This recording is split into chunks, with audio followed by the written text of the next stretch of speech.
વિધાનસભા બજેટ સત્રનો આજે ત્રીજો દિવસ અને નાણામંત્રી જે કનુ દેસાઈ છે તે પોતાનું બજેટ રજૂ કરવા જવાના છે. એટલે સાથે જોઈ શકાય છે કે કઈ રીતે આજે કોંગ્રેસ દ્વારા છે તે સીડીઓ ઉપર આવીને વિરોધ કરવામાં આવી રહ્યો છે અને જે ખેડૂતના દેવા માફી છે એ તમામ જે મુદ્દાઓ છે આપ જોઈ શકો છો. ઓપીએસ લાગુ કરો, સમાન કામ સમાન વેતનની વાત કરવામાં આવી રહી છે. કિરીટભાઈ, આજનો વિરોધ શા માટે? કારણ કે આજે નાણામંત્રી પોતાનું બજેટ રજૂ કરવા જવાના છે.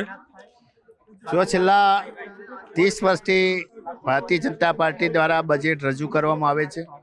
બજેટ પહેલાં ખાલી વચનો આપવામાં આવે છે અને 30 વર્ષથી ગુજરાતની અંદર ખેડૂતો હોય, કર્મચારીઓ હોય, એમની જે પરિસ્થિતિ છે એ બહુ ખરાબ થઈ છે.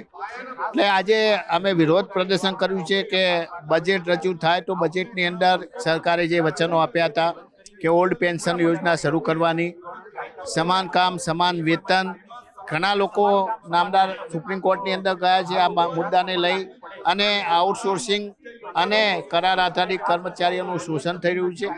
ખેડૂતોને પૂરતા ભાવ મળી રહ્યા નથી. ખેડૂતોનું દેવું માફ થાય, મધ્યમ અને ગરીબ વર્ગના વેપારીઓને ફાયદો થાય એવું મધ્યમ કક્ષાના લોકોને ફાયદો થાય એવું બજેટ લાવો, કર્મચારીઓને ફાયદો થાય એવું બજેટ લાવો. આ બધા મુદ્દાને લઈ અને અમે આજે વિધાનસભાની અંદર બજેટ રજૂ થાય પહેલા વિરોધ પ્રદર્શન કરી રહ્યા છીએ. જો ધારાસભ્યો પણ ઉભા છે, બીજા પણ ધારાસભ્યો ઉભા છે, અલગ અલગ ધારાસભ્યો છે એ પોતાની અલગ અલગ જે રજૂઆત છે તે કરી રહ્યા છે અને જે ફ્લોર છે ત્યાં પહોંચ્યા છે અને પોતાનો વિરોધ છે તે હાલ કરી રહ્યા છે. વાત તો શું, અમિત ચાવડા સાથે અમિત ચાવડા પણ પોતે જે તે પ્રેસ બ્રીફ કરી રહ્યા છે કારણ કે જે વિરોધ થઈ રહ્યો છે, વિરોધને લઈને અલગ અલગ વિરોધ છે તે હાલ અહીં જોવા મળી રહ્યો છે. વિમલભાઈ જોડાયા છે, વિમલભાઈ વાત પણ પ્રયાસ કરશું. વિમલભાઈ, આજનો વિરોધ વિધાનસભાની અંદર બજેટ સત્રનો આજે ત્રીજો દિવસ અને નાણામંત્રી પણ બજેટ રજૂ કરવાના છે, તો કોંગ્રેસ કયા મુદ્દા સાથે આજે પોતાનો વિરોધ નોંધાવી રહ્યા છે? આજે જ્યારે નાણામંત્રી બજેટ રજૂ કરવા જઈ રહ્યા છે ત્યારે અમારી કોંગ્રેસ પાર્ટીની માંગ એવી છે કે જે વિધવા, વૃદ્ધ, દિવ્યાંગો એમાં જે પેન્શન છે એમાં વધારો હોવો જોઈએ. આ બજેટમાં આવી અમને અપેક્ષા છે. ખેડૂતોનું સંપૂર્ણ દેવું માફ હોવું જોઈએ. જે ગેસનો બાટલો છે 500 રૂપિયા મળવો જોઈએ અને જે બેરોજગાર યુવાનો છે એને રોજગારી મળવી જોઈએ. કોન્ટ્રાક્ટ પદ્ધતિ બંધ થવી જોઈએ. હવે અનેક મુદ્દાઓ છે જે આજે નાણાપ્રધાન બજેટ રજૂ કરવા જવાના છે એ બજેટમાં હોવું જોઈએ, જેનેથી આ ગુજરાતની પ્રજાને ફાયદો થાય. ચોક્કસ આપ જોયું ધારાસભ્યો છે, તમામ ધારાસભ્યો અલગ અલગ અહીં પોતાનો વિરોધ છે કાલ રોજ નોંધાવી રહ્યા છે. જે નાણામંત્રી જે છે થોડી મિનિટોમાં અહીં પહોંચવાના છે તેની પહેલા આ વિરોધ છે તે હાલ વિરોધ કરી રહ્યા છે. દ્રશ્યોની અંદર જોવા મળી રહ્યું છે કે અલગ અલગ જે ધારાસભ્યો છે તે હાલ અહીં જોવા મળી રહ્યા છે અને પોતાનો વિરોધ છે તે કરી રહ્યા છે. દ્રશ્યોમાં પણ જોવા મળી રહ્યું છે કે કઈ રીતે આ વિરોધ પ્રદર્શન હાલ અહીં ચાલી રહ્યું છે. હું શૈલેષ પરમાર સાથે, કારણ કે શૈલેષ પરમાર શું કહી રહ્યા છે જાણવાનો પ્રયાસ કરશું કે અલગ અલગ જે બેનરો સાથે છે તે હાલ વિરોધ છે તે કોંગ્રેસ છે તેના ધારાસભ્યો છે તે હાલ કરી રહ્યા છે. અલગ અલગ જે મુદ્દાઓ છે તે મુદ્દાઓને લઈને છે ત્યાં જ વિરોધ. ખાસ કરીને જે ખેડૂતોના દેવા માફીની વાત હોય, જે ભાજપ શાસિત અન્ય રાજ્યોમાં જે લાડલી યોજના જાહેર કરાઈ છે, જે 3,000 જે મહિલાઓને આપવામાં આવી રહ્યા છે તે પણ પૈસા છે ગુજરાતની અંદર ગુજરાત સરકાર મહિલાઓ માટે ફાળવે તે પ્રકારની પણ માંગણી છે તે કરવામાં આવી રહી છે. ફાર્મરોના દેવા સંપૂર્ણ રીતે માફ થાય તે પ્રકારની પણ ડિમાન્ડ છે તે કોંગ્રેસ પાર્ટી હાલ અહીં કરી રહી છે. દોસ્તોમાં જોવા મળી રહ્યું છે કે કઈ રીતે જે તુષારભાઈ આજે ખાસ કરીને વિપક્ષની એક નવી ભૂમિકા, બજેટ પહેલા જ પોતાનો વિરોધ નોંધાવી દીધો. અમારી આજે જે ગુજરાત સરકાર બજેટ રજૂ કરવા જઈ રહી છે એમાં અમારી પણ આશા અને અપેક્ષાઓ છે જે પ્રજા થકી અમારા સુધી પહોંચી છે કે ખેડૂતોના સંપૂર્ણ દેવા નાબૂદીની જાહેરાત આ બજેટમાં થવી જોઈએ. ઓલ્ડ પેન્શન સ્કીમ લાગુ પાડવાની જાહેરાત પણ આ બજેટમાં થવી જોઈએ. જે રીતે ભારતીય જનતા પાર્ટીની સરકારોએ લાડલી બહેના યોજના અનેક રાજ્યોમાં એમણે અમલ કરી છે, એવી ગુજરાતની બહેનો માટે પણ લાડલી બહેના યોજનાનો અમલ કરીને 6,000 રૂપિયા દર મહિને ગુજરાતની બહેનોને પણ મળે એવી જાહેરાત આ બજેટમાં થવી જોઈએ એવી અમારી માગણી છે. અને ખાસ કરીને આદિવાસીઓના જે જંગલ જમીનના અધિકારોની જે દાવાઓ પેન્ડિંગ છે એનો પણ ત્વરિત નિર્ણય લઈને આદિવાસીઓને એમના હક અધિકાર અને જંગલની જમીન મળવી જોઈએ એ પણ અમારી માગણી છે. અને જે આજે મોંઘવારીના કારણે સામાન્ય વર્ગ આજે તૂટી રહ્યો છે, ખૂબ હાલાકી ભોગવી રહ્યો છે, એવા સંજોગોમાં એમને પણ મોંઘવારીમાં રાહત મળે એના માટે કમસે કમ ગેસનો બાટલો પણ 500 રૂપિયામાં મળે એવી પણ અમારી માગણી છે. ચોક્કસ આપણે તમામ લોકો છે તે પોતાના વિરોધ છે તે હાલ અહીં કરી રહ્યા છે અને વિધાનસભા ફ્લોર ઉપર અલગ અલગ જે વિરોધ છે ત્યાં જોવા મળી રહ્યો છે. થોડી જ વારમાં કનુ દેસાઈ જે છે તે પહોંચ્યા, તેની સાથે જ કોંગ્રેસે પોતાનો વિરોધ નોંધાવીને એ ચોક્કસપણે અહીં જોવા મળી રહ્યું છે કે આ વિરોધ છે તે વિરોધ આજ જોવા મળી રહ્યો છે. અલગ અલગ બેનરો સાથે આ વિરોધ પ્રદર્શન છે તે હાલ જોવા મળી રહ્યું છે અને ખાસ કરી કહી શકાય ખેડૂતોના દેવા માફીની વાત કરવામાં આવી રહી છે. જે મહિલાઓ છે તેને 3,000 સહાય મળે તે પ્રકારની વાત કરાઈ રહી છે. જે બેરોજગાર યુવાનો છે તેને પણ એક પ્રકારનું જે સ્ટાઇપન્ડ છે તે મળે તે પ્રકારની પણ માંગ છે તે હાલ અહીં કોંગ્રેસના તમામ જે ધારાસભ્યો છે તે હાલ અહીં પહોંચ્યા છે અને વિધાનસભા સત્ર શરૂ થાય તેની પહેલા જ કોંગ્રેસ પાર્ટી પોતાનો વિરોધ છે હાલ અહીં નોંધાવ્યો છે.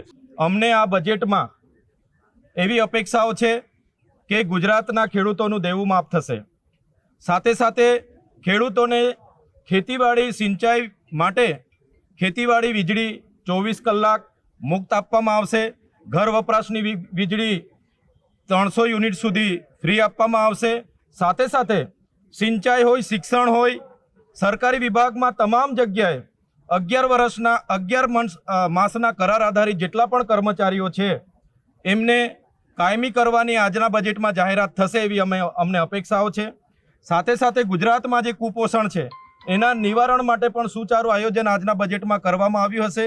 સાથે સાથે જે નર્મદા હોય એનું જે કઢાણા હોય, ઉકાઈ હોય કે જે પણ જળાશયો બન્યા છે એનું સિંચાઈનું પાણી પણ આદિવાસી વિસ્તારો સહિત તમામ વિસ્તારોમાં પૂરતું વ્યવસ્થા પ્રમાણે પહોંચાડવાનું આજના બજેટમાં આયોજન હશે. સાથે સાથે જે ગ્રામ્ય વિસ્તારમાં ઘરનું ઘર વિહોણા કેટલાક લોકો છે એમને ઘરનું ઘર મળે. શહેરી વિસ્તારની જેમ 3,50,000 એમના માટે સહાયની વ્યવસ્થા કરવામાં આવશે એવી અમને અપેક્ષાઓ છે. સાથે સાથે શ્રમિકો હોય, આંગણવાડી વર્કરો હોય, આશા વર્કરો હોય, જીઆરડીસીના કર્મચારી હોય, બધા જ લોકોને, ગુજરાતના આદિવાસી હોય, દલિત હોય, પીછડા હોય, ઓબીસી હોય, તમામ વર્ગના લોકોને આજના બજેટમાં મોંઘવારીથી રાહતનો અહેસાસ થશે એવી સરકાર જાહેરાત કરે એવી અમને સૌને અપેક્ષાઓ છે. અને આજનું જે બજેટ છે એમાં અમે શિક્ષિત બેરોજગારો જે પણ લોકો છે એમને પણ રોજગારી ભથ્થાની જાહેરાત ગુજરાત સરકાર કરશે એવી આજના બજેટમાં અમે સૌ અપેક્ષા લઈને બેઠા છે. ગુજરાતની અંદર ભગવાનની દયા છે. અહીંયા પહાડો છે, નદીઓ છે, દરિયો છે, ઝરણા બધું જ છે, પણ કેનાલનું નેટવર્ક પૂરતું નથી. એટલા માટે ગુજરાતના અનેક હેક્ટર જમીનની અંદર આજે પણ સિંચાઈનું પાણી પહોંચ્યું નથી. સુજલામ સુફલામ યોજના, સૌની યોજના, Sardar Sarovar dam, Kadana dam, Kakrapar dam બધું જ છે, પણ વ્યવસ્થાના અભાવે, વહીવટી તંત્રની આવડતના અભાવે કાઠિયાવાડ આખામાં અને ઉત્તર ગુજરાતના અનેક ગામડામાં સિંચાઈનું પાણી પહોંચ્યું નથી. ત્યારે આજના બજેટમાં એવી જાહેરાત થાય કે એક ખેતર સુધી પાણી પહોંચશે, એ ચાહે નર્મદાનું કે મહીનું કે ગમે તે ડેમનું પાણી પહોંચે, એના માટે જબરજસ્ત કેનાલ નેટવર્ક તાત્કાલિક બને એ માટે આજે જાહેરાત થાય એવી પણ અમે આશા રાખીએ છીએ. શહેરોમાં રહેતા લોકો શિક્ષણ અને સ્વાસ્થ્યના નામે મોંઘવારીથી પીડાઈ રહ્યા છે. શિક્ષણ અને સ્વાસ્થ્ય આ બે કામ માટે થઈ અને શહેરોના લોકો એટલી બધી હદે પૈસા ખર્ચવા પડે છે કે માણસના જીવનની તમામ કમાણી શાળા અને દવાખાનાના ખર્ચા પાછળ જાય છે. ત્યારે શહેરો અને ગામડા બંને જગ્યાએ દવાખાના અને શાળાઓની હાલત સુધરે, લોકોના બાળકોને શાનદાર શ્રેષ્ઠ શિક્ષણ સરકાર તરફથી મળી રહે, શ્રેષ્ઠ આરોગ્ય સારવાર સરકાર તરફથી મળી રહે એવી વ્યવસ્થા ઊભી કરવાની જાહેરાત આજે થાય એવી આશા રાખીએ છીએ. વિશેષમાં આજે વિજ્ઞાન ટેકનોલોજીનો યુગ છે.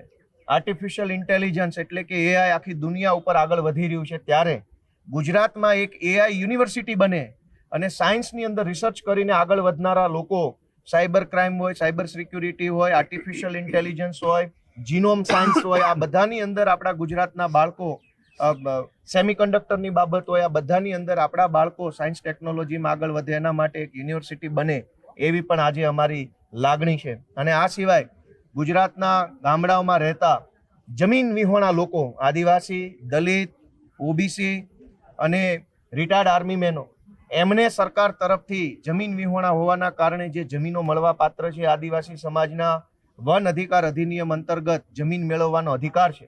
પરંતુ આ ભાજપની સરકારે ઉદ્યોગપતિઓને જમીન આપે છે પણ આદિવાસીઓને જમીન આપતી નથી. ત્યારે અમારી સ્પષ્ટ માંગણી છે કે આદિવાસીઓને પણ જમીન ફટાફટ ફાળવવામાં આવે અને ગુજરાતના તમામ જમીન વિહોણા લોકો જમીન ધારક બને એવી આજે બજેટમાં જોગવાઈ થાય એવી લાગણી છે. આ સાથે ગુજરાતના માલધારીઓ કે જેઓ ગુજરાતની જનતાને દૂધ પૂરું પાડી રહ્યા છે, પશુપાલનનો વ્યવસાય કરી દૂધ ઉત્પાદન કરી ગુજરાતના બાળકો, માતાઓ, બહેનોને જે આપણને દૂધ આપી રહ્યા છે, દૂધ એ અમૃત છે, એ અમૃત જેવું દૂધ પાનારા માલધારીઓને વાડા ફાળવવામાં આવે, માલધારીઓને ખેડૂત તરીકેનો દરજ્જો આપવામાં આવે, એમને પણ જમીન આપવામાં આવે અને ગૌચરોની અંદર એમને અધિકાર આપવામાં આવે એવી આજે બજેટમાં જાહેરાત થાય એવી અમે આશા રાખીએ છીએ. અને આ સાથે ગુજરાતની અંદર કર્મચારીઓનું જે ફિક્સ પગારના નામે, આઉટસોર્સના નામે, કોન્ટ્રાક્ટના નામે, પ્રવાસી શિક્ષકના નામે જે ભયંકર શોષણ થઈ રહ્યું છે એ શોષણ બંધ થાય અને ગુજરાતના તમામ કેડરના, તમામ સંવર્ગના, તમામ વિભાગના કર્મચારીઓને પૂરો પગાર આપવામાં આવે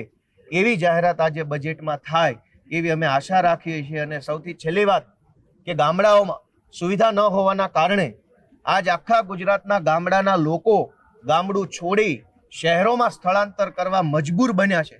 ગામડામાં રોડ રસ્તા, બસ, દવાખાના, શાળા, આંગણવાડી જેવી સુવિધાઓ ન હોવાના કારણે લાચારીમાં, મજબૂરીમાં પોતાનું વતન છોડી અમદાવાદ, રાજકોટ કે સુરતમાં જવું પડે છે. શહેરોની અંદર વસ્તી ગીચતા વધી રહી છે, ભીડ વધી રહી છે, ગામડાઓ ખાલી થઈ રહ્યા છે. સરકારની અણાવડતના કારણે ગામડાઓ ભાંગી રહ્યા છે, શહેરો ગીચ બની રહ્યા છે. ત્યારે ગામડામાંથી શહેરમાં પલાયન અટકાવવા માટે થઈને કોઈ સારી યોજના આજે જાહેર થાય એવી આશા હું આમ આદમી પાર્ટી તરફથી વ્યક્ત કરી રહ્યો છું.